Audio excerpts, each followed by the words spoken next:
darkest time for our country, for the whole Europe. I call on you to do more.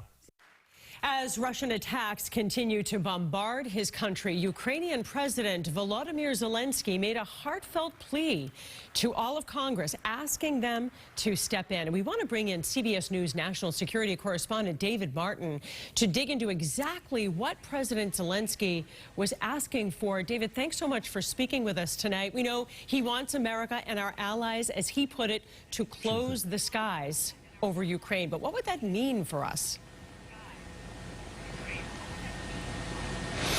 Well, the official term for that is a no-fly zone, and what it would mean is that American and NATO pilots would be up in the air over Ukraine, patrolling the sky with orders to chase away or shoot down any Russian plane that came into Ukraine. So it would create a situation in which direct combat between U.S. and Russian pilots was a likelihood, and of course that's why President Biden has refused to sign up for a no-fly zone, because his number one priority here is avoiding a war between two nuclear superpowers, the U.S. and Russia.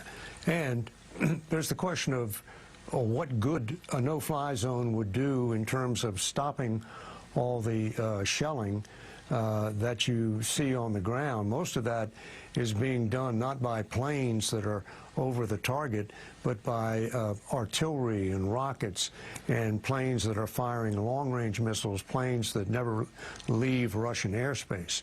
So you would create the conditions in which you could have combat between the U.S. and Russia, but it's not clear that you would make it any safer on the ground for the people of Ukraine. Right, which is a very scary proposition.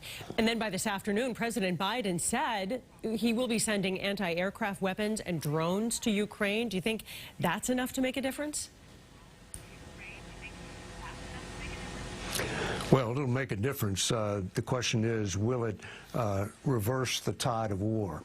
Right now, Russia is in this sort of grind-them-out phase where they're trying to regroup some of their combat power, and all the while shelling the cities that it wants to advance on. And the Ukrainians have made very good use of the anti-aircraft and the anti-tank weapons that have been sent so far. But in combat, you expend a lot of ammunition very rapidly. So these are large numbers of weapons. The president said he would send 9,000 anti-tank weapons, 20 million rounds of ammunition. That will last for some time, but it won't last forever. And of course, the Russians have their own sources of supply coming back from the interior of Russia. So this is going to make it harder for the Russians to succeed, but I don't think anybody is yet willing to say that this will turn the tide.